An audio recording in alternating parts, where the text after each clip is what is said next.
Thank you, Adam. That's a warm introduction and a warm welcome, too. Thank you very much. It's great to be here. I do appreciate the fact that you held off on the weather for a little bit. If you could all just work on this, I'm aware it's magical thinking, but I'm an English professor, so what do I know about science? If you could all work on the magical thinking to keep it away just long enough for the plane to leave tomorrow, too, that would be great. On the other hand, if I stay another day in Norman, Oklahoma, I get to see more of it, which could be cool. I understand there's a great vinyl record shop in town, and I'm sure there are plenty of places to explore at the university, too. So that would be just fine. It's very kind of Adam to talk about that 2009 piece that I published in EDUCAUSE Review, A Personal Cyber Infrastructure. It really was a kind of a cry from the heart about why the revolution hadn't happened yet in higher education, why the promise of the internet had not been seized, why we hadn't been able to scale up the kind of flourishing experimentation and creativity across higher ed that we were seeing everywhere on the World Wide Web. And I'm pleased to see that maybe the revolution isn't everywhere, but it's here. It's at some other places as well, and certainly the work that carried on after I was at Mary Washington, Jim Groom, I know, has spoken here, and his pioneering work in a domain of one's own, and especially DS-106. Many other schools across the country are experimenting with the kinds of things I'll be describing today. I'm still worried. I'm a little more worried than I was, say, a few months ago. I'm a little more worried than I was even maybe a year or so ago, but still optimistic, still hopeful, still thinking that there's something to this thing that happens when we get together to have fellowship, to think together, to find better ways to work together, and to make that visible so that the successes we have in community are not limited to one space or time, but can begin to propagate through all of civilization. We've always tried to do that. What I've just described to you is one way of thinking about a library. We go into a library and it looks like a bunch of stuff on shelves unless you know what to listen for. And then it sounds like the music of the spheres. It sounds like voices from many places, at many times, different identities, different perspectives, all trying in one way or another to get at something deep and lasting about what it means to face one another in this place, on this planet, which we have in stewardship for each other. It doesn't always go well, and it certainly doesn't always go in a linear fashion, but we keep trying to find those spaces where the voices can sound together, where some kind of music emerges, and not just a clash of power struggles. The internet was built in large part to empower that kind of human activity. You may have heard, oh, it's there so we can survive a nuclear blast. That was a kind of a late stage selling point that was responsible for some of the Defense Department actually funding it.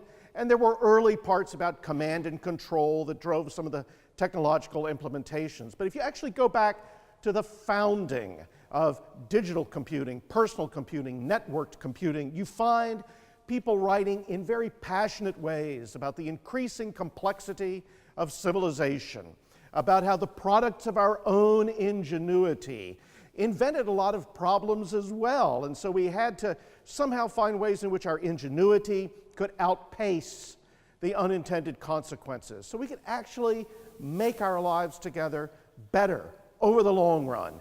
So we could examine history more carefully. So we could share the results of our scientific experiments more widely.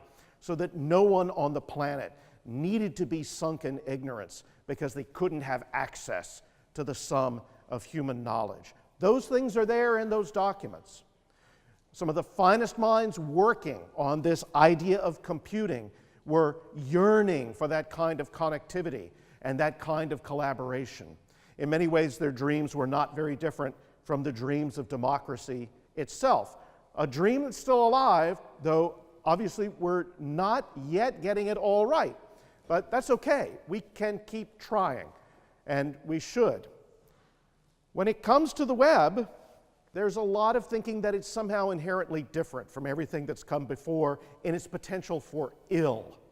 That there's something about the design of it that's uniquely given to poison, toxicity. There's a lot of poison and toxicity out there, but one of the things I want to argue today is that we can, in fact, revive that dream that the initial digital dreamers had, that we can inhabit that vision, that it's not too late, and that higher ed has a particular responsibility for doing that, a responsibility that's reflected in your being here today and in the work that's happening in OU Create and in other open education experiments around the world. So this was in the New York Times just a couple of days ago. This was Thomas Friedman writing an op-ed in which he told us that the internet was a terribly scary place. And I want you to take a look at this before we get to Friedman, because it's important that you know we do have takeaways today. I did want to get the analytics in here as quickly as possible. So we are going to have knowledge, skills, and disposition today for you. Keep that in mind. You might want to write it down on a napkin because we'll tally it up in a minute. This is my example of fake news, but I'm going to get to that. So here's Friedman. Online and scared. Of course, this is not a photograph of someone who's online and scared. She's immersed in her smartphone, which many people are, and that can be great and not great. But Friedman, in the course of this, oh dear, here we go, it's the web apocalypse again, wrote some things that are very interesting and I think telling, that may lead us into a deeper way of thinking about what it is we think could happen with this interconnection of minds. And Friedman said that we need to have a new kind of social compact, and the work has to start with every school teaching children digital civics. And that begins with teaching them that the internet is an open sewer of untreated, unfiltered information. Okay, where they need to bring skepticism and critical thinking to everything they read and basic civic decency to everything they write. Now, never mind that usually in an untreated sewer, we do not practice critical thinking, we practice flight. We're like, oh dear, I'm in the middle of untreated sewage. I guess I had better move out of this.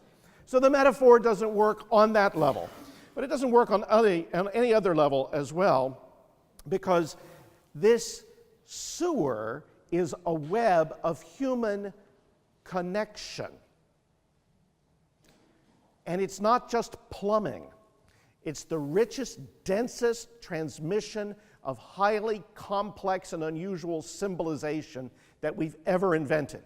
And there's a lot of crap out there. However, it is not itself a sewer. And then he goes on, a critical mass of our interactions have moved to a realm where we're all connected, but no one's in charge.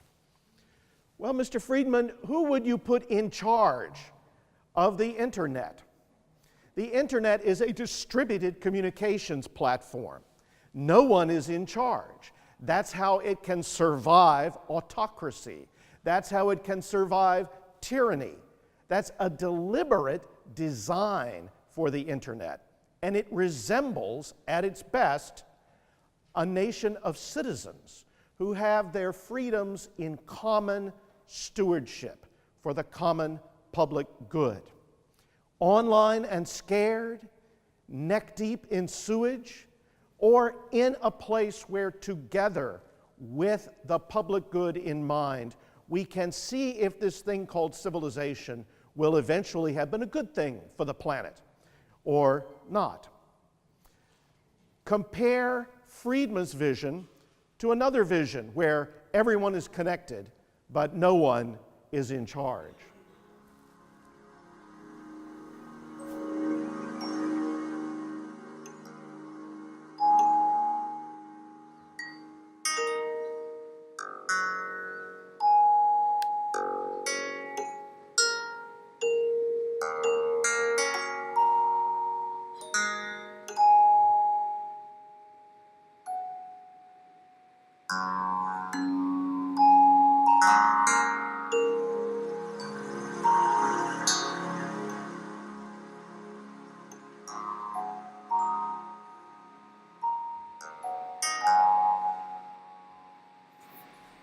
That is, in fact, Wikipedia.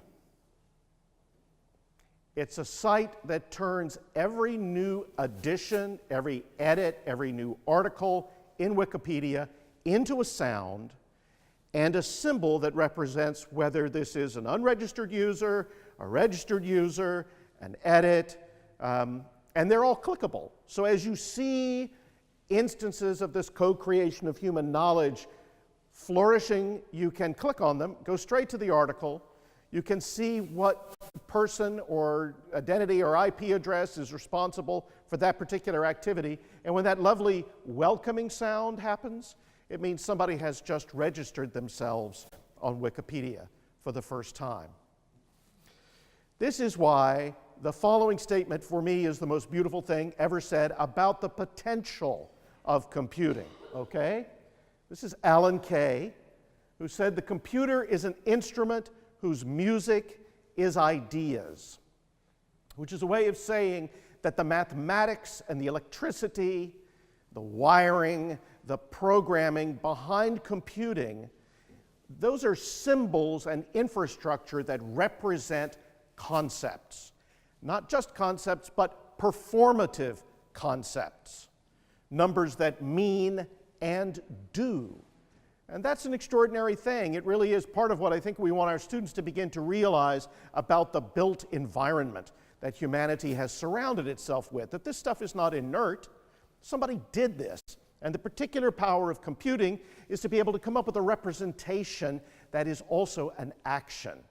And once you've got that, you've got some extraordinary possibilities. Not a sewer, unless we intend to just let that happen by not contributing something better ourselves. Jerome Bruner writes, "The study of the human mind is so difficult, so caught in the dilemma of being both the object and the agent of its own study, that it cannot limit its inquiries to ways of thinking that grew out of yesterday's physics. Rather, the task is so compellingly important that it deserves all the rich variety of insight that we can bring to the understanding of what man makes of his world, of his fellow beings, and of himself.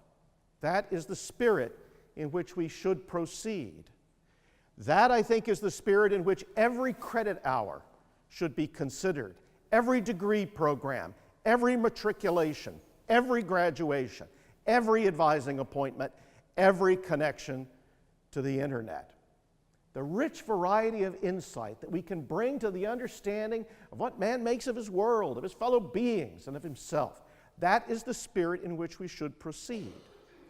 But we proceed in terms of yesterday's physics. It's easy to see how that's not going to work. This is from Brian Greene's The Fabric of the Cosmos, Space-Time and the Texture of Reality, a 2007 book which tries very hard to explain from Newtonian to Einsteinian models of the universe. And I can follow it when I'm reading it, but I can't summarize it for you very well, which is why we have it up here. You can see Newton at the top. Space is an entity, accelerated motion is not relative, it's an absolutist position. And you go through Leibniz, and you go through Mach, and then to Einstein. Space and time are individually relative. Space-time is an absolute entity. This is very difficult to understand, but you can actually demonstrate it through empirical observation. What that means is that when I ask you where we are right now, you could look at your watch. And if I say what time it is, you could say Norman. Right? Feel your head break a little bit with that?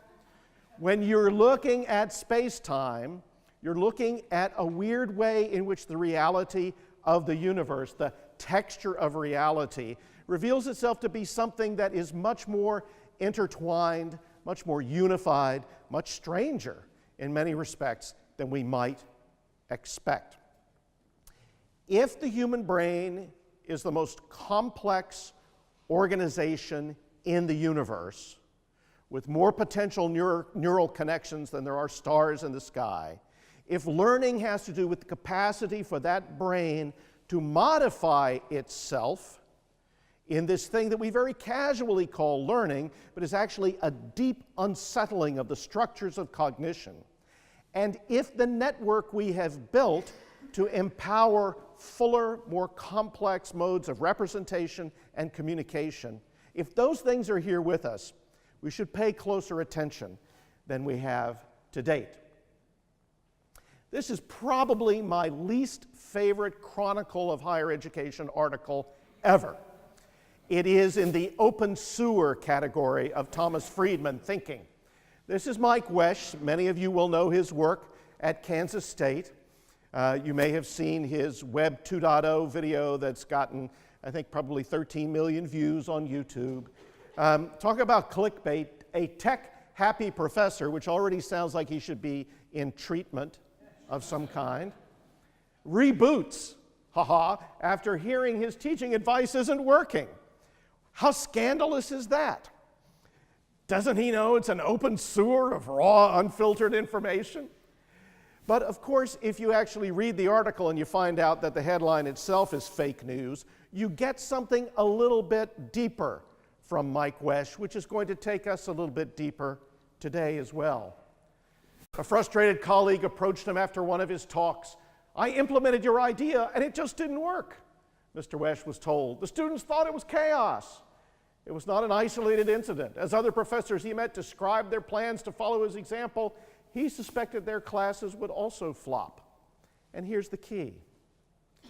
They would just be inspired to use blogs and Twitters and technology, but the number one thing that was missing from it was a sense of purpose. So in one way, this is really where my talk starts today.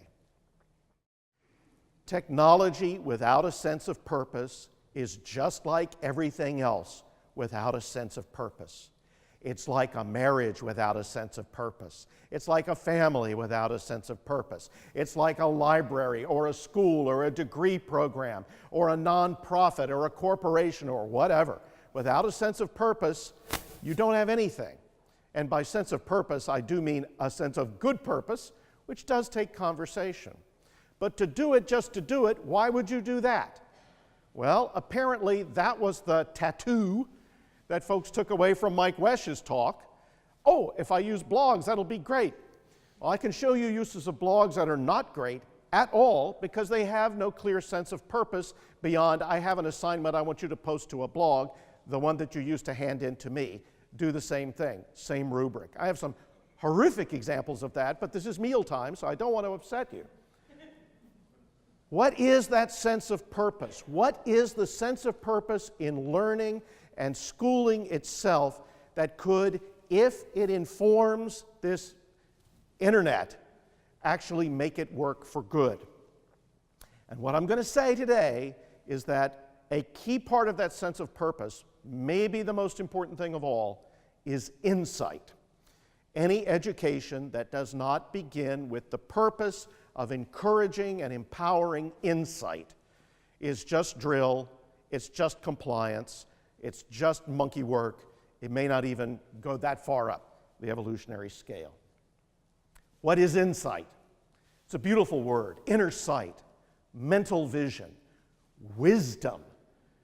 Came to us through our Teutonic origins in English, and it's not only a beautiful word, it's one that has increasingly been employed over time to try to get at what I think the species feels as an increasing need.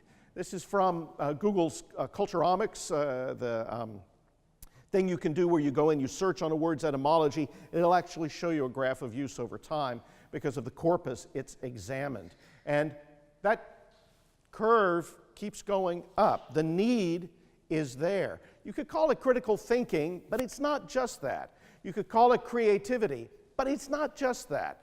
You could call it understanding, but then you've articulated something that's not a legitimate learning outcome. You know that, right? Understanding is not an acceptable learning outcome. I don't believe that, but that's what folks will tell you. What is insight? Well, it's the capacity to gain an accurate and deep intuitive understanding of a person or a thing. Sounds pretty good as a learning outcome to me. A quote, to give you a use: "This paper is alive with sympathetic insight into Shakespeare." Okay, great. If you wrote that on the paper, probably it's getting a good grade. Here are the synonyms. None of them legitimate learning outcomes now, so don't tweet them out because the folks will get all over you. Intuition, discernment, perception, awareness, understanding, comprehension, apprehension, appreciation, penetration, acumen, perspicacity, now we're getting there, judgment, acuity, vision, wisdom, prescience, and savvy. I encourage you to put savvy on your syllabi next week. as one of the goals of the course, to develop savvy. And when students want to talk to you about savvy, you might end up having a conversation about learning instead of how long does this have to be and what if I put one more footnote in, would that make it a better grade? A deep understanding of a person or a thing. And generally speaking, if you're going to bother wasting your time, why not go for a deep understanding? I don't think a good learning outcome is a superficial understanding of nothing much at all. I have seen general education curricula that aim at that, but we won't go there. The signals would give marine biologists new insights into the behavior of whales. Understanding of, appreciation of, revelation about, introduction to, eye-opener. Wouldn't that be a nice thing to put in your syllabus? Where were your eyes opened? Or mind-blowing? That would be nice, especially for those of us who remember the 60s with some affection. Also in psychiatry, insight is a new understanding by a mentally ill person of the causes of their disorder. And it turns out the best way to generate these insights is in conversation with a trained therapist. And it turns out that the outcomes of insight-oriented psychotherapy actually, in many cases, work better than medication. The results are longer lasting. The depth of relief you get is greater. Doesn't mean that psychotherapeutic drugs are bad or we should never use them. I'm not saying that. In many cases, they provide amazing relief and are completely necessary. However, it turns out that insight therapies, relying on conversation, help people through understanding and expressing feelings, motivations, beliefs, fears, and desires. A beautiful example of the mind's ability to think about itself and through a kind of concept work begin to arrive at an insight into its own processes. This is what I'm saying should be one of, if not the, key purposes in education. And that insight as something that we experience by means of networked computing in the open in particular is something that we could encourage, we could focus on as an outcome for the work we do. Let me tell you another thing about insight. Let me tell you a story about insight. This is a forester named Wag Dodge. And Wag Dodge had parachuted into a very bad forest fire to try with his colleagues to put the fire out. It was tearing up thousands of acres of woodland, and this needed to stop. So Wag Dodge and his fellow fire jumpers jump into the fire, try to fight the fire, and they get trapped. A very bad thing happens where a strong up-canyon wind in the Man Gulch fire comes up very quickly and begins to endanger everyone in the fire's path. And in fact, almost every one of those fire jumpers perished because of that fire that just tore through the place they were standing. But Wag Dodge didn't, because he had an insight. And his insight was in a single moment realizing that if he lit a match, highly counterintuitive, started a fire out in front of him, and as that fire actually kind of, dwindled, go over and get in that as a fire break, as a place that would protect him, he would be all right. The rest of the folks said, that's crazy, we're not going to do that, and they kept running. They couldn't outrun the fire. But he had this insight, he had this moment, this aha, where it came to him that this was possible. And he was there, right in the middle of that escape place, and he survived.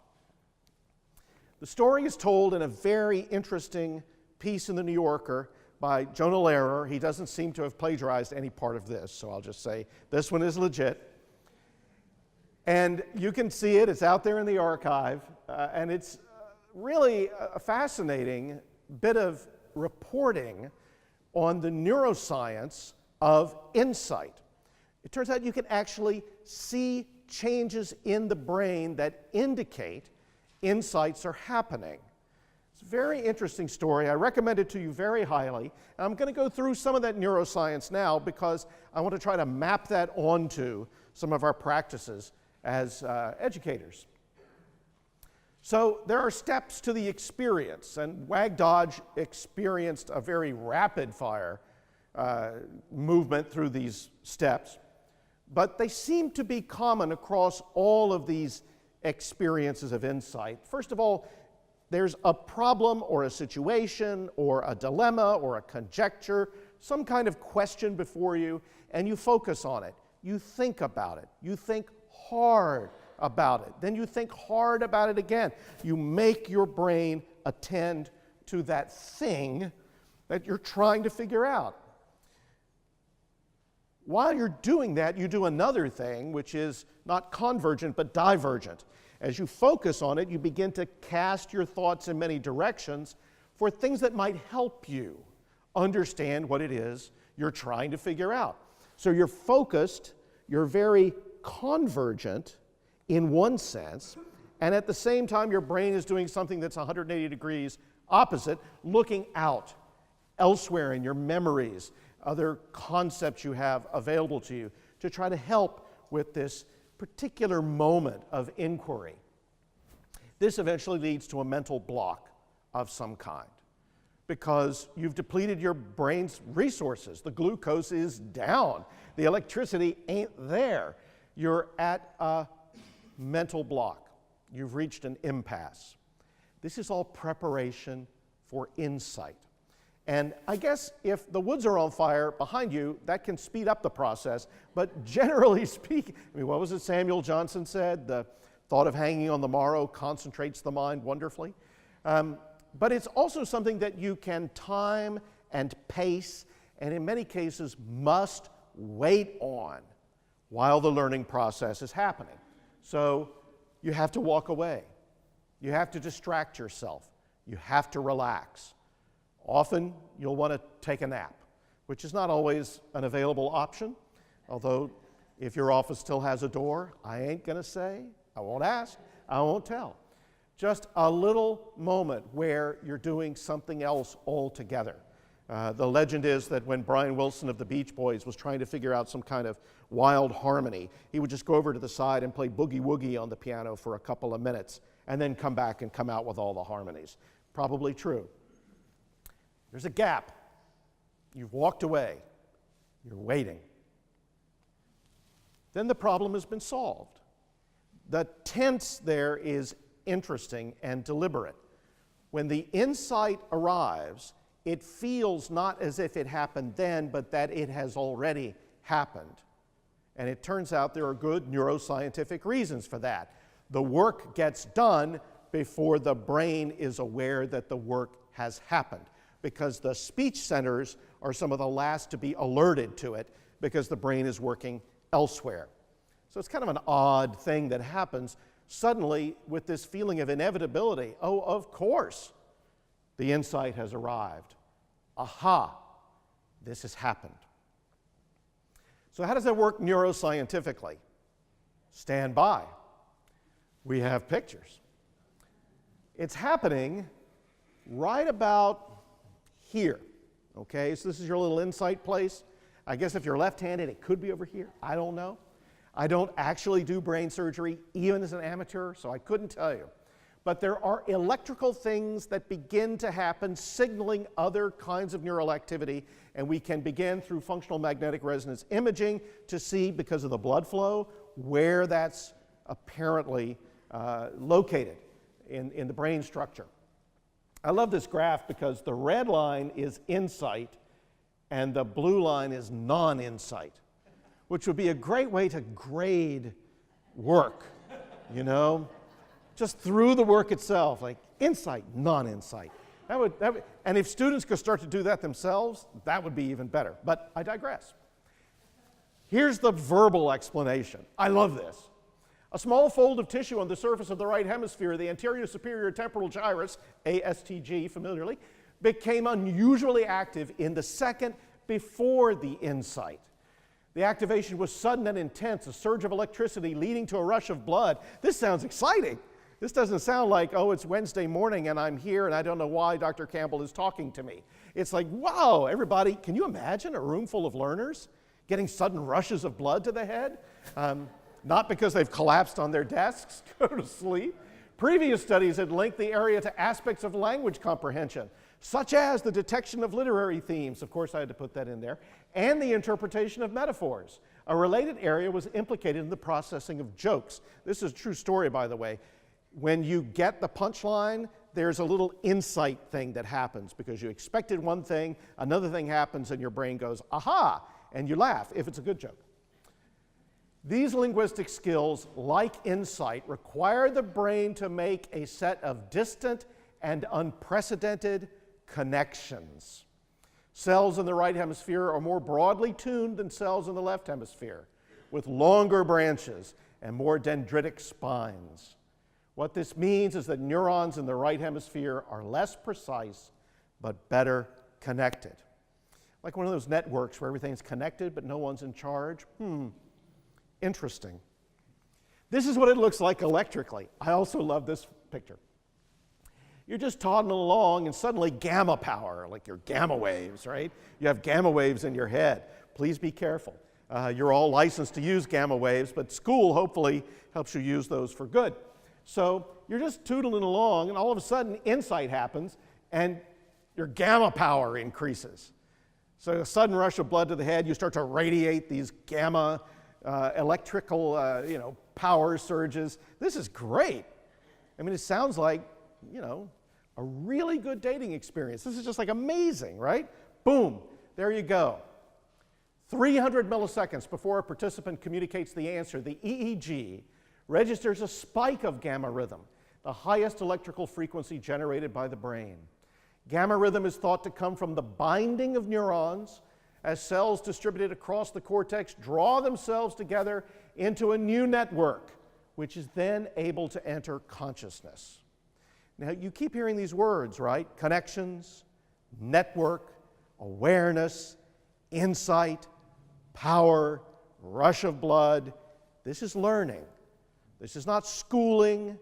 This is not content mastery. This is learning. And learning with consequences. The brain cells have been altered by the breakthrough. Every single insight that your learners have appears to them as a breakthrough.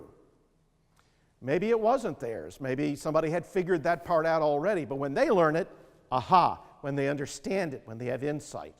An insight is a restructuring of information. It's seeing the same old thing in a completely new way, Miller said, and this is Earl Miller, who's a professor of neuroscience at MIT.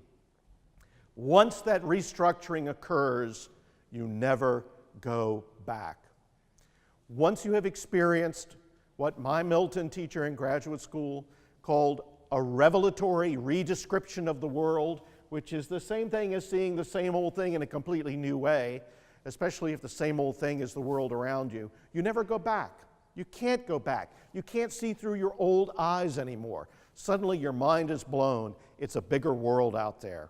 You've had insight. Why can't that be a learning outcome? It should be the first learning outcome, the one we prize most highly. And you hear this word network that reoccurs? Yes, indeed, I'm going to go there. A network. The internet can be that network if we think insightfully about how it might be used and built by all of us. Here's an example of some of those rewired connections in an educational researcher's work with child development. This is Jerome Bruner and an exercise that he performed with some, I believe they were third or fourth graders. Might have been a little younger than that. But what he's trying to do is get them to think about parts of speech. Now, there are a couple ways to do that. You can give them a chart on parts of speech. They can memorize the chart on parts of speech. They can fill out, either manually or via deluxe computer learning systems, a quiz on the parts of speech. And what you have is somebody who has memorized the parts of speech. What you don't have is insight. So what Bruner would do is put these sentences, stack them in these ways. Now, you know the parts of speech, probably, and you can see that there are some commonalities here. But what's interesting is the way Bruner used this chart for insight generation. What he would do is simply ask the students to start making substitutions. That's all. Make another sentence like one of those. It kind of maps on to that. Just try it. Not teaching you about nouns and verbs or subjects and predicates. We'll get to that. Right there, what he was doing is, let's just play with this a little bit. Let's just kind of work on this. What might happen here? And what happened was, if he could wait for it, was insight. They would suddenly understand that certain things had relations to other things which were consistent across all the examples, which they could reproduce as a way of beginning to make the concept of parts of speech meaningful. Now that takes time. It's not easy to automate. It may not be able to be automated at all, though you could certainly do it online collaboratively in a situation with networked communication. Bruner writes in a fascinating conclusion, once the children break into an idea in language, once they get a sense of a distinction, which is an insight, they quickly turn around on their own usage and make remarkable strides toward linguistic understanding.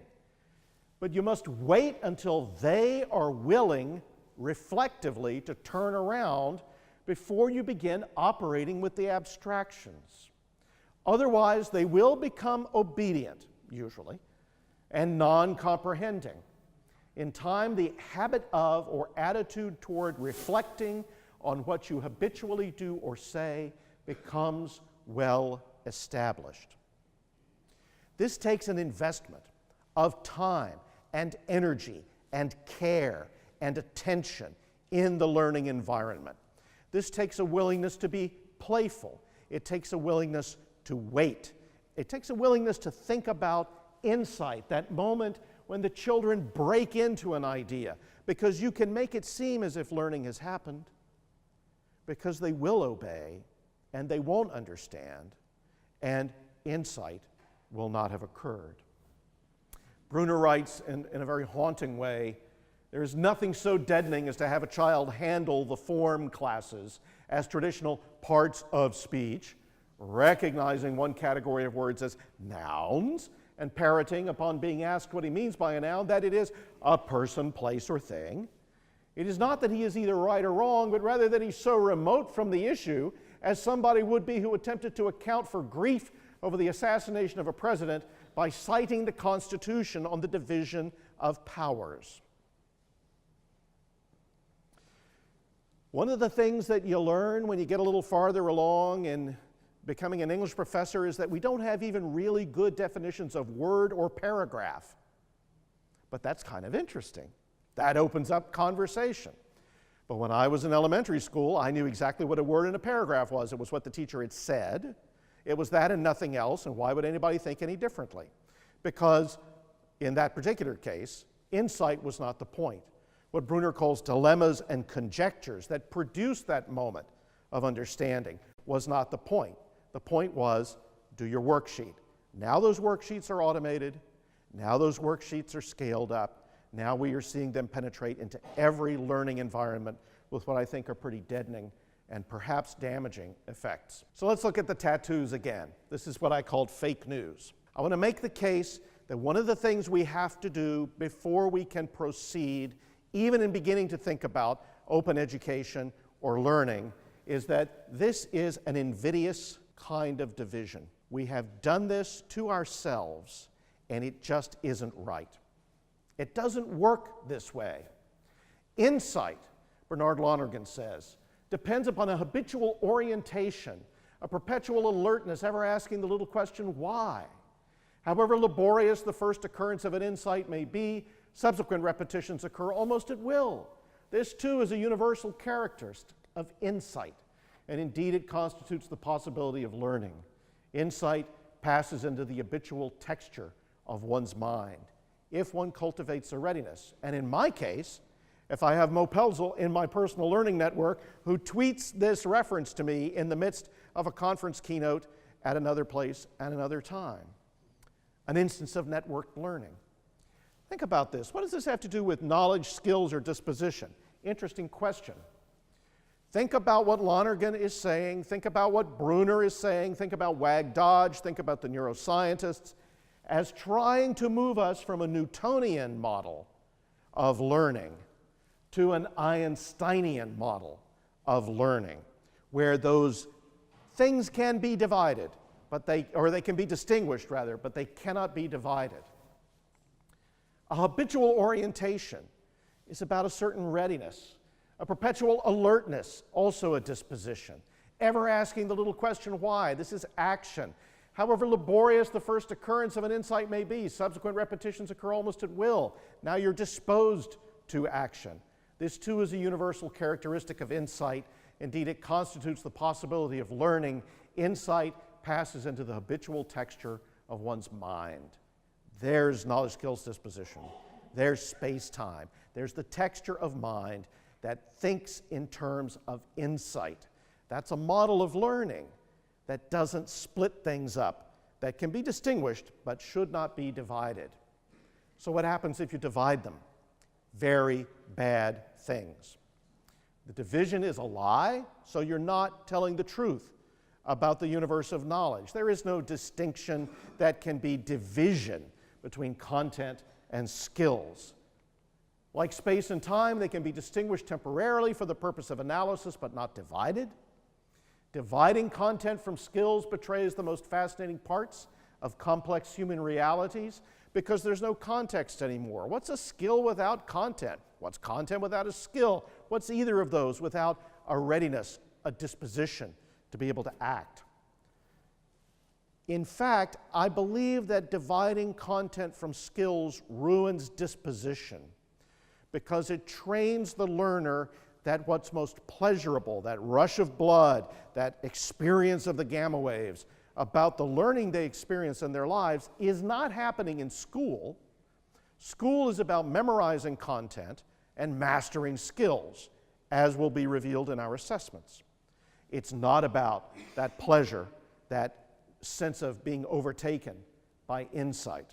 However, it seems to help us manage and scale and assess learning.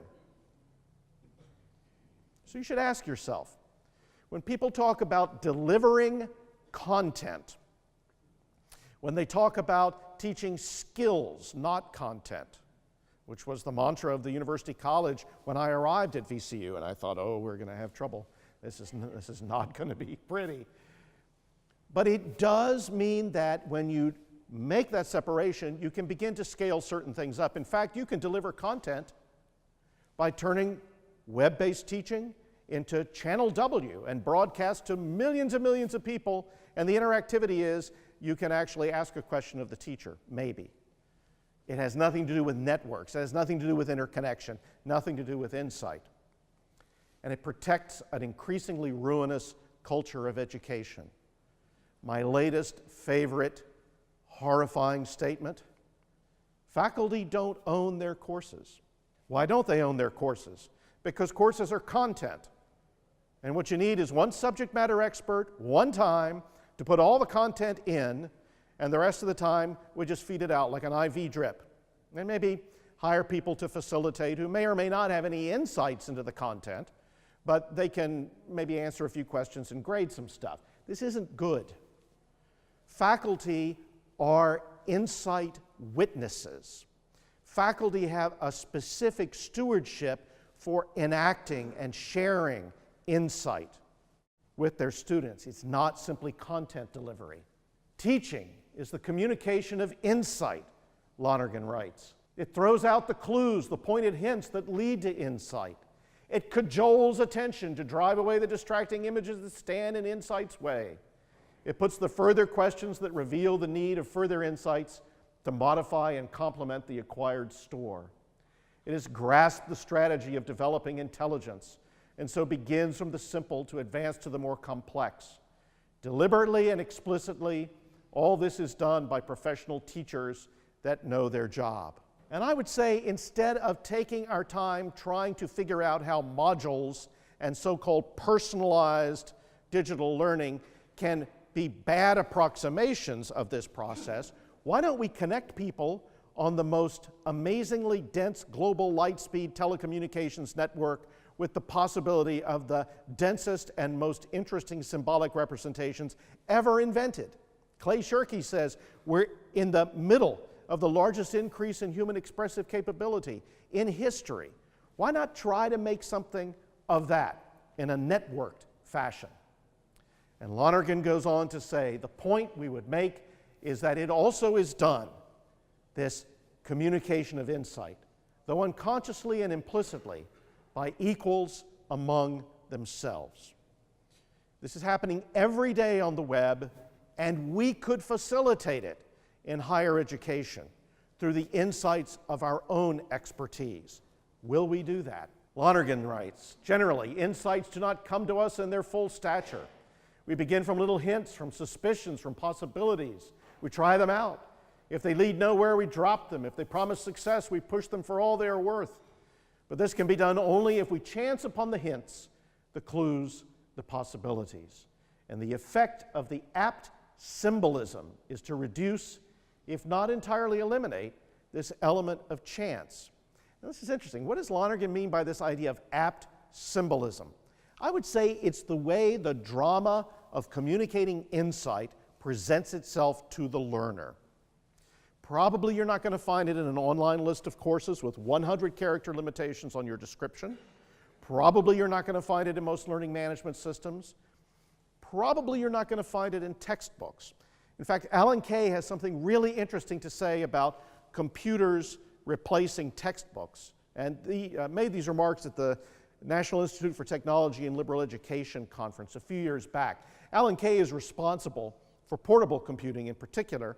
He worked at Xerox's Palo Alto Research Center in the 1970s and was very instrumental in helping to design computer interfaces that we take for granted today. This is what Alan Kay has to say. Not this as apt symbolism, but something else altogether.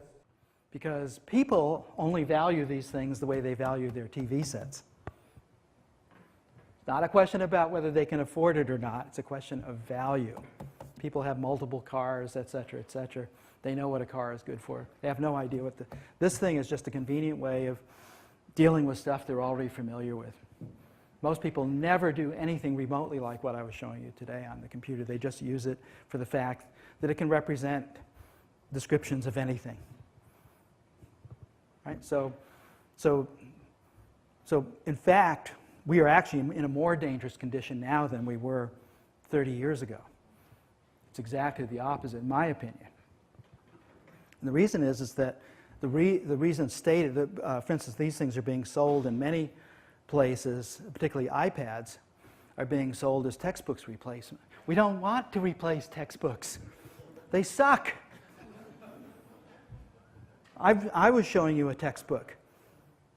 Textbook of the future is something where you're not shown something, you're given advice on how to create a model for yourself of this knowledge. So we couldn't be in worse shape now.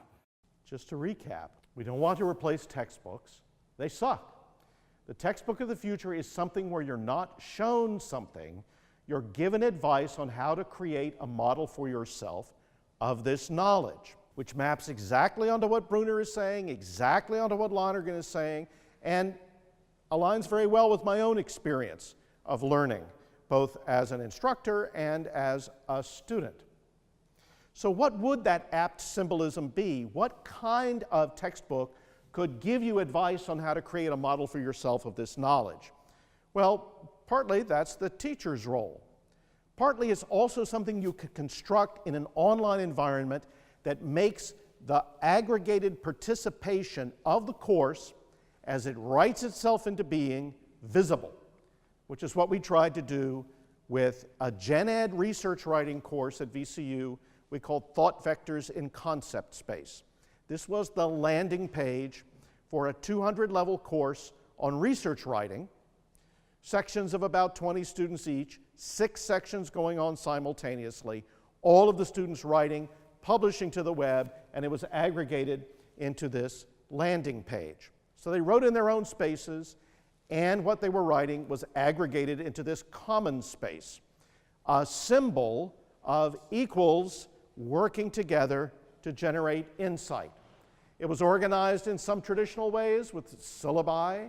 It was also organized as a set of strange things, Easter eggs, various learning experiences, analogies like apple pies for whales, a choose-your-own-adventure way to enroll yourself into the course.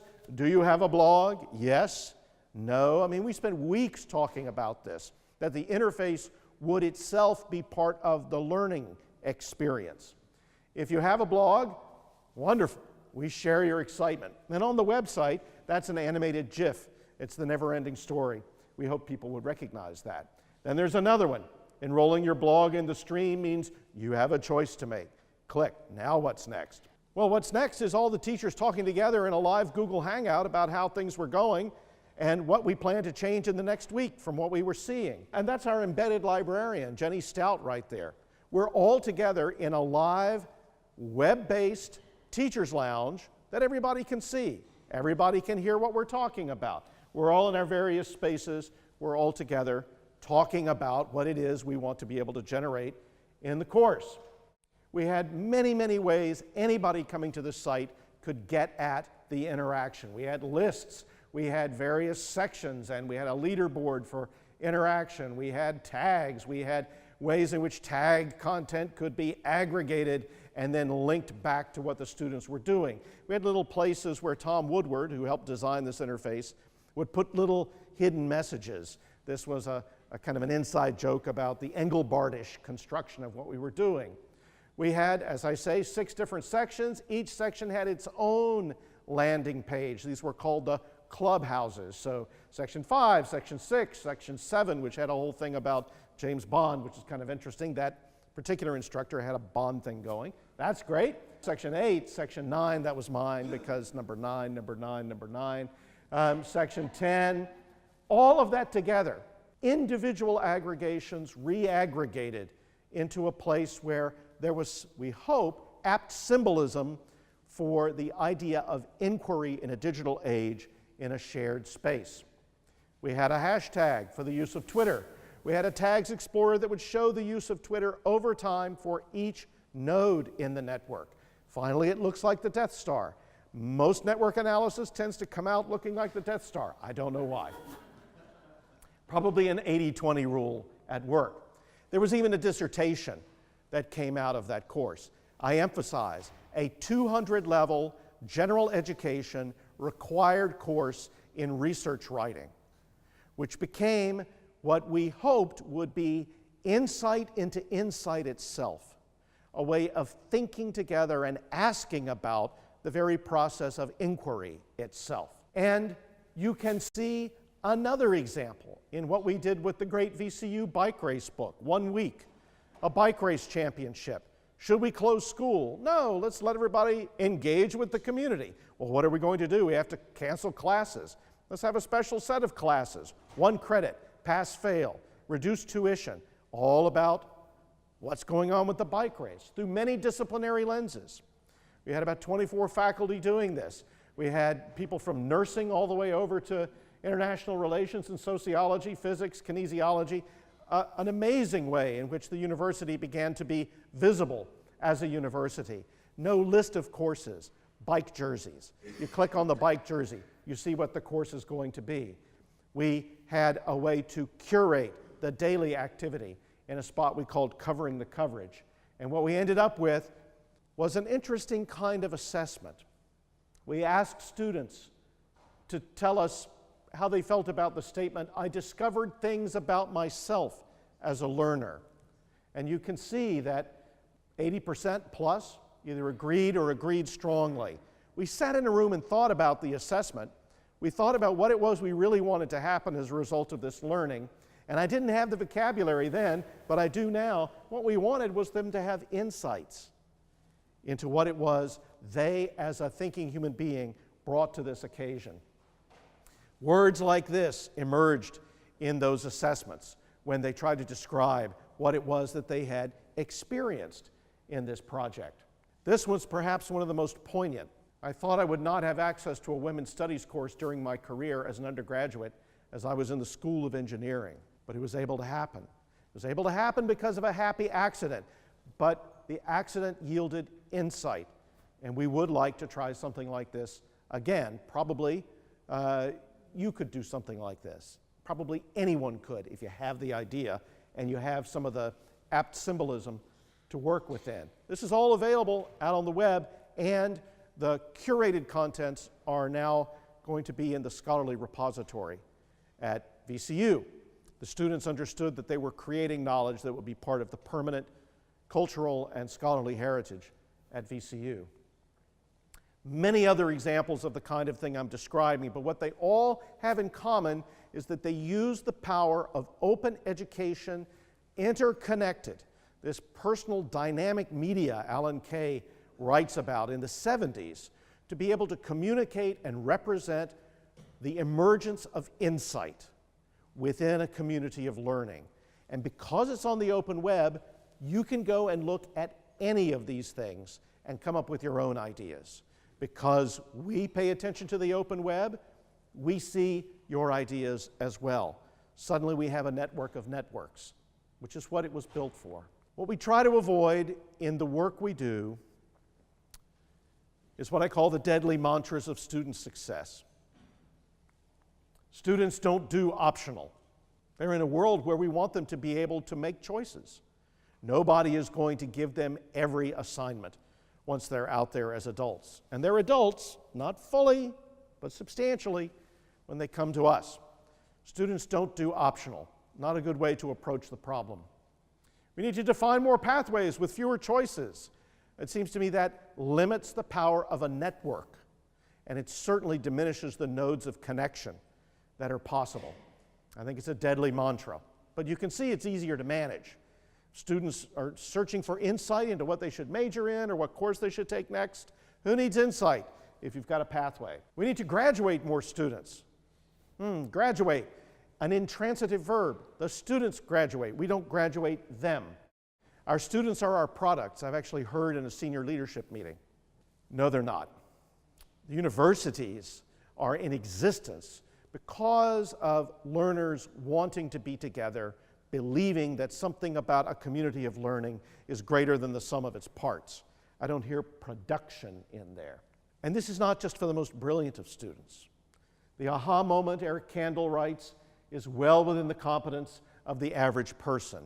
And I would say in a democracy, it better be within the competence of every average person, because they're the ones, we're the ones, all of us together, trying to govern ourselves. So we could have what Ted Nelson in 1974 viewed in his manifesto as computer lib.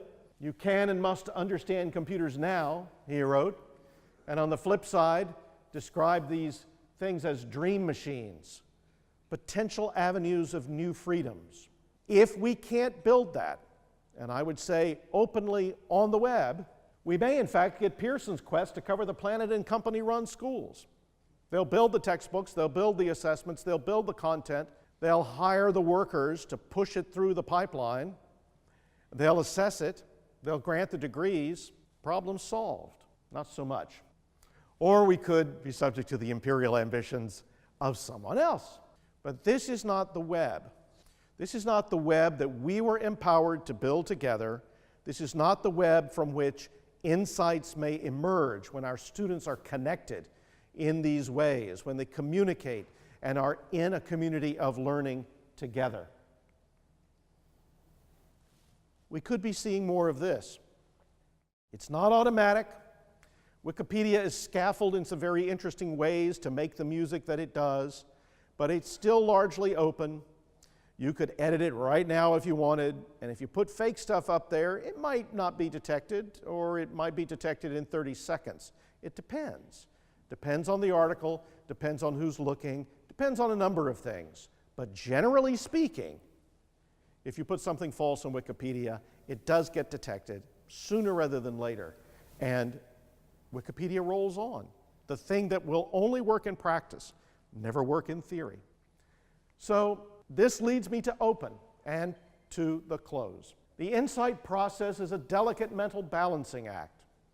At first, the brain lavishes the scarce resource of attention on a single problem, but once the brain is sufficiently focused, the cortex needs to relax in order to seek out the more remote association in the right hemisphere, which will provide the insight.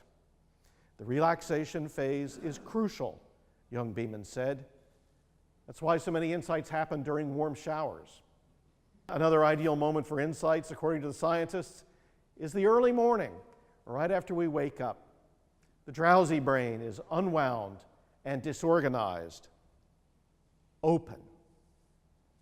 I encourage you to explore openly networked communication, among your students this semester or soon. You've got people here, you've got a platform here that can empower that activity. Many of you, I'm sure, are already doing this. I encourage you to talk to your colleagues, ask them to try. Make sure there's a sense of purpose there. Make sure there's insight as one of the learning outcomes. Whether or not anybody tells you it's legitimate, try making the argument that insight is not a learning outcome. It doesn't get very far. I urge you to think about how these networks can actually be ways of redescribing the world in revelatory modes. And if you've a mind to do it, I encourage you to join us in an exploration of all the opens: open access, open learning, open pedagogical practices, open educational resources, open, even some of the digital dreamers I've described, in an online learning experience that's launching in just a little while, January 23rd, at openlearninghub.net. This is an effort that's being co-sponsored by the AAC&U and Virginia's State Council of Higher Education. And we're all going to get together, and we're going to try to come up with some apt symbolism and see if we can get some rushes of blood to the head as we read about, think about, write about, reflect about, in the open, how openly networked communication can lead a community of learners to something like insight.